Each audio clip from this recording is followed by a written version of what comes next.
જંગલેશ્વરમાં સરકારી દબાણનો મુદ્દો. જિલ્લા કલેક્ટર ઓમ પ્રકાશનું નિવેદન. હાઈકોર્ટે જે નિર્દેશ આપ્યા છે તેનું પાલન કરવામાં આવશે. હાઈકોર્ટે અસરગ્રસ્તોને માં અપીલ કરવાની એક મુદ્દત આપી છે. હાઈકોર્ટ દ્વારા વહીવટી તંત્રને કોઈ સૂચના આપી નથી. જંગલેશ્વરના અસરગ્રસ્તોને વૈકલ્પિક વ્યવસ્થાની દલીલ પર જિલ્લા કલેક્ટરનું નિવેદન. સરકારી જમીન પર વૈકલ્પિક વ્યવસ્થા કરી આપવાની કોઈ જોગવાઈ નથી. સરકારી જમીન પર મોટા પ્રમાણમાં દબાણ હોય છે, પરંતુ દરેક વ્યક્તિને વૈકલ્પિક વ્યવસ્થા આપવી શક્ય નથી.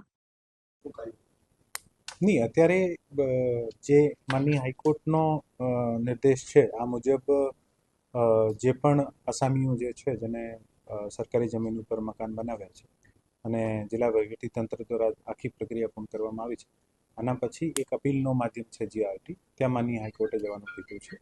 આ લોકો જીઆરટીમાં અપ્લાય કરીને અને એઝ જે હાઈકોર્ટે ઇન્સ્ટ્રક્શન કર્યા છે, માનનીય હાઈકોર્ટે ઇન્સ્ટ્રક્શન ઇસ્યુ કર્યા છે કે 3 મહિનામાં જીઆરટી જે પણ નિર્ણય લેશે, તો જ્યાં સુધી જીઆરટીમાં નિર્ણય ચાલુ છે ત્યાં સુધી ઓફકોર્સ ડિસ્ટ્રિક્ટ વહીવટી તંત્ર કંઈ નહીં કરી શકે.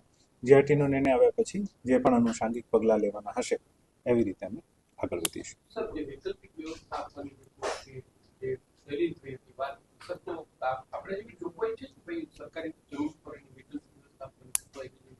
સરકારી જમીન ઉપર જે પણ દબાણ કર્યો હોય આને માટે વૈકલ્પિક વ્યવસ્થાની કોઈ આજની તારીખમાં કોઈ જોગવાઈ નથી.